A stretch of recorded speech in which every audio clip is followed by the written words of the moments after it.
Alright guys, welcome back to Snapfix. Today I'm going to do a quick video to show you how to expand your phone storage using a SD and microSD card reader. This is the Ugreen brand, but you can buy all other brands that is available on the market. That's just to make sure that it takes, whatever you need. If you have an SD card, make sure it takes that. If you have a microSD, but most of them come with multi port there. Okay, so you can see here I bought the card, but it comes with both. It comes with SD and microSD adapter for it. So I'm just going to use this one to put in there. Okay, like so. You can see one end is a USB-C and the other end is a USB-A, which is you can plug in directly to you onto a PC.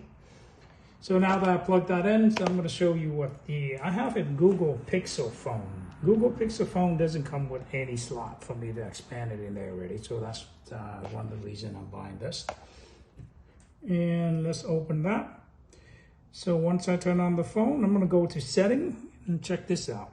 I'm going to go to storage. I have 256 gig phone and I already use 252, which means that I ran out of space.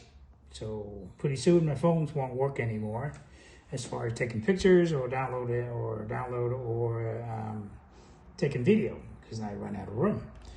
So check this out, okay? So right now it doesn't have anything there. I'm going to plug this in really quick. Okay, I'm going to plug that in at the end. So I'm going to go back out. I'm going to go click on storage again. And now it shows me this device. The phone's automatically detected that there's a USB drive to plug into it. So now I can choose to save where I want to save.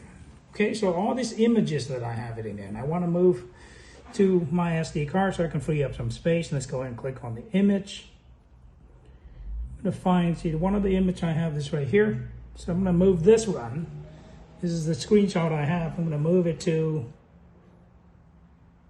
the USB. So I click on the dot. See that? And the three dots. And then you can click on move to. And then look, it asks you where you want to move it to. Internal storage or USB. I'm going to click on USB. And say, okay, I'm going to move it here. Boom. Now I'm done. Okay. So that's pretty much it, guys. That's as easy as that. If you have questions, please leave it down in the comment below. If you, I'll do my best to answer it. And if you like the video, please hit the thumbs up. Give me a like. And also, please subscribe if you haven't done so. I would appreciate it very much. I'm trying to get my numbers up. And I hope that helps. And I hope to see you in the next video. Thanks for watching. Bye now.